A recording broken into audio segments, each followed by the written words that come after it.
በዛሬ ዘገባችን የምንመለከተው ከሀገር ውስጥ የኢትዮጵያ መረጃና ደህንነት ኤጀንሲ ወይም ኢንሳ በዚህ ዓመት ብቻ ከ13344 በላይ የተለያዩ የመረጃ ጥቃት መድረሳቸውን አስታውቋል።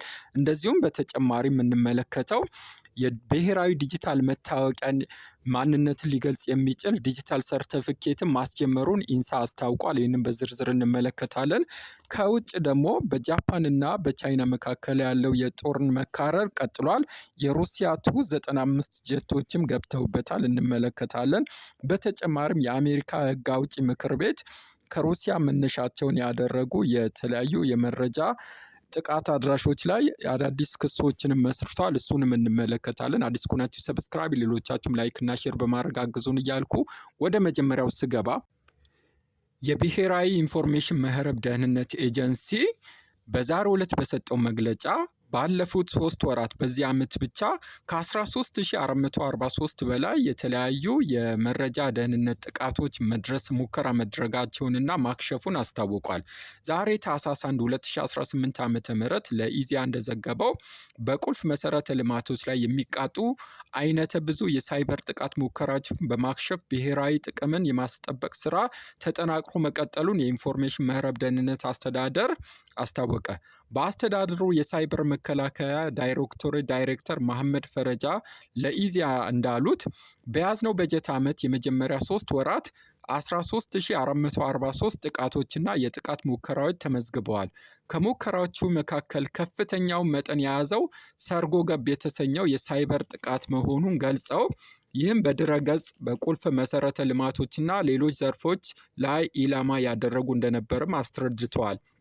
በመሆኑም በኢንፎርሜሽን መረብ ደህንነት አስተዳደር ቁልፍ መሰረተ ልማቶች በሚያስተዳድሩ ተቋማት ጥረት 97.16 በመቶ ለሚሆኑ ጥቃቶች ሙከራዎችም ምላሽ ተሰጥቷል ብለዋል። በዚህ መሰረተ የሳይበር ጥቃት በሚቆጣጠር የጉዳቱን መጠን በመቀነስ ድጋሚ ለጥቃት እንዳይደርስ በማጋለጥ ደህንነታቸውን የማጠናከር ስራ ማከናወኑንም ተገልጿል። የሳይበር ጥቃት ሙከራዎች ቢሳኩ እንደ ሀገር ይደርስ የነበረው ጉዳት ከፍተኛ መሆኑ ነው አቶ መሐመድ ፈረጃ እንደተናገሩት። በኢንፎርሜሽን መረብ ደህንነት አስተዳደር በቁልፍ መሰረተ ልማቶች አስተዳደር ተቋማት የጋራ ጥረት በርካታ ጥቃቶችን መከላከል መቻሉንም ጨምረው ገልጸዋል። በቀጣይ በሀገር ላይ የሚቃጡ የሳይበር ጥቃቶችን ለመከላከል ቅንጅታዊ ስራ ተጠናክሮ እንደሚቀጥልም አስታውቀዋል። በሌላ በኩል ደግሞ ህዳር 30 የኢትዮጵያ የኢንፎርሜሽን መረብ ደህንነት አስተዳደር ዲጂታል መታወቂያ ላይ ያለውን ማንነት መረጃ መጠበቅ የሚያስችል የዲጂታል ሰርተፊኬት አገልግሎት በይፋ አስጀምሯል። አገልግሎቱ በይፋዊ ቁልፉ መሰረተ ልማት ውስጥ የፋይዳ ደህንነት ማስጠበቂያ ቁልፎች የሚፈጠሩበትና የሚንቀሳቀሱበትን አሰራር ያካተተ ነው ተብሏል። እነዚህ ቁልፎች በዲጂታል መታወቂያ ላይ ያለውን የማንነት መረጃ ለመጠበቅ ጥቅም ላይ የሚውለውን የመተማመኛ ዲጂታል ፊርማ ለማዘጋጀት የሚውል መሆኑን ተገልጿል። የኢንፎርሜሽን መረብ ደህንነት አስተዳደር ዋና ዳይሬክተር ትዕግስት ሐሚድ ከዚህ ቀደም ለኤሌክትሮኒክስ ፓስፖርት የዲጂታል ሰርተፊኬት አገልግሎት መጀመሩን ገልጸው ዛሬ በይፋ የተጀመረው የፋይዳ መታወቂያ ሰርተፊኬት አገልግሎት ቀጣይ ስራ ነው ብለዋል። የሰርተፊኬቱ አገልግሎት የፋይዳ ዲጂታል መታወቂያ በከፍተኛ የደህንነት ደረጃ ላይ ባላቸው ቴክኖሎጂዎች የተጠበቀ እንዲሆን ያግዛል ነው ያሉት። የማንነት ስርቆትን ለመከላከል ማጭበርበርንና የማንነት መረጃን አላግባብ መጠቀምን ለመከላከል የሚያስችል መሆኑንም አመልክተዋል። ደህንነቱን የጠበቀ የዲጂታል መታወቂያ ጤና፣ ትምህርት፣ ባንክ ጨምሮ ሌሎች አገልግሎቶችን በተሻለ መልኩ ለማግኘት ዘርፈ ብዙ ጠቀሜታ ያለው መሆኑን የገለጹ ሲሆን የፋይዳ የደህንነት ማረጋገጫ ደህንነቱን የጠበቀ አገልግሎት ተደራሽ ለማድረግ የተሳለጠ አገልግሎት እንዲኖር አይነተኛ ሚና እንደሚጫወትም ጠቁመዋል። በቶኪዮ እና በቤጂንግ መካከል አለመግባባቱ እየተካረረበት ባለበት በአሁኑ ወቅት 2 የሩሲያ ቱ-95 ኒውክሌር አቅም ያላቸው ስልታዊ ቦምበሮች ከጃፓን ባህር ወደ ምስራቅ ቻይና ባህር በመብረር እና ከ2 ቻይና ኤች-6 ቦምበሮች ጋር በመቀላቀል በፓሲፊክ ውቅያኖስ ላይ የረጅም ርቀት በረራ በዛሬው ዕለት አድርገዋል። በጃፓን ኢኪኒዋ እና ሚያ መካከል የክብ ጉዞ በረራ ሲያደርጉ ከነበሩ ከሌሎች የቻይና ጂ-16 ተዋጊ አውሮፕላኖችም ከቦምበሮቹ ጋር አብረው ተቀላቅለዋል። በሁለቱ ደሴቶች መካከል ያለችውን ሚያኮ ስትሬትን እንደ ዓለም አቀፍ ውሃም ተጠቅመዋል። ጃፓን በጃፓን ባህር ውስጥ አንድ ኤ-50 እና 2 ሱ-30 ተዋጊን ያቀፈ በአንድ ጊዜ የሩሲያን አየር ኃይል እንቅስቃሴ እንዳገኘች ሚኒስትሩ ገልጿል። የጃፓን መከላከያ ሚኒስትር ሺጂንግ ኮይዙማ በኤክስ ገጻቸው ሮብ ዕለት እንደለጠፉት ጽሑፍ እንደተናገሩት የሩሲያና የቻይና የጋራ በረራ በሀገራችን ላይ የጋራ ማሳያ ሆኖ በግልጽ የታለመ ሲሆን ይህም ለብሔራዊ ደህንነታችን አሳሳቢ ጉዳይ ነው ሲሉም ገልጸዋል። የጃፓን ተዋጊ አውሮፕላኖችም የአየር መከላከያ መለያ እርምጃዎችን በጥብቅ ተግባራዊ አድርገዋል ሲሉም ገልጸዋል። በጃፓን አቅራቢያ የነበሩ የሩሲያና የቻይና የጋራ በረራ ለ8 ሰዓታት መቆየቱን የሞስኮ መከላከያ ሚኒስትርም የገለጸ ሲሆን በሌላ በኩል የደቡብ ኮሪያ ጦርም ማክሰኞ ዕለት እንዳስታወቀው 7 የሩሲያ አውሮፕላኖችና 2 የቻይና አውሮፕላኖች ወደ አየር መከላከያ ቀጠና እንደገቡም አስታውቀው ነበር።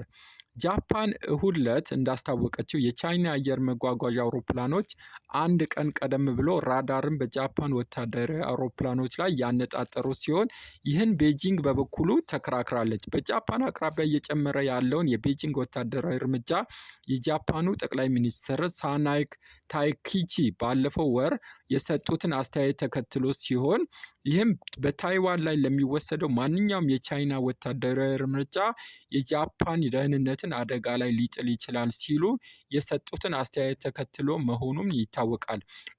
ቻይና እና ሩሲያ ከቅርብ ዓመታት ወዲህ ወታደራዊ ትብብራቸውን እያጠናከሩ ሲሆን ይህም እንደ ጸረ ሚሳኤል በሩሲያ ግዛት ላይ ስልጠና እና በደቡብ ቻይና ባህር ላይ የቀጥታ የእሳት አደጋና የባህር ኃይል ልምምዶችን የመሳሰሉትን በጋራ የማካሄድና የመሳሰሉትን አብረው እየሰሩ ይገኛል።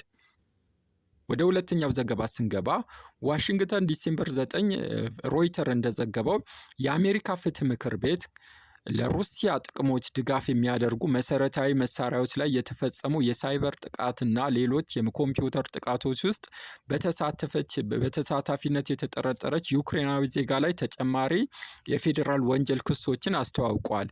ክስ የተመሰረተባት ዶብሮቫ ቪክቶሪያ የተባለችው የ33 ዓመቷ በሎስ አንጀለስ የፌዴራል ፍርድ ቤት በፍትህ ቤቱ በሆስተም 057 እና ቡድን ላይ ድጋፍ እንደሰጠችና በሁለተኛ ወንጀል ክስ ተመስርቶባታል። ዶብሮቫ በዚህ ዓመት በመጀመሪያ የፌዴራል ባለስልጣናት እንደ ሳይበር አርሚ ኦፍ ራሽያን ሪቦርን ወይም ሲኤአርአር ቡድን ጉዳይ ላይ ወደ አሜሪካ ተላልፋ ነበር። ክሶቹ የተመሰረቱባት የተጠበቀው ኮምፒውተሮችንም ለመጉዳት በመስራት ላይ ተከሳለች። ፍትህ ቤቱ እንደተናገረው በሁለቱ ክሶች ላይ እርሷ ክሱን አልተቀበለችም እና በሆስተም ጉዳይ ላይ ለፌብሩዋሪ 2026 እና በሲአርአር ሳይበር አርሚ ኦፍ ራሽያን ሪቦርን ላይ ደግሞ በኤፕሪል ፍርድ ቤት ቀርባ ነበር። የዛሬዎቹ እርምጃዎች ክፉ የሩሲያ ሳይበር እንቅስቃሴዎችን ለማቋረጥ የፍትህ ቤቱ ቁርጠኝነትን ያሳያል።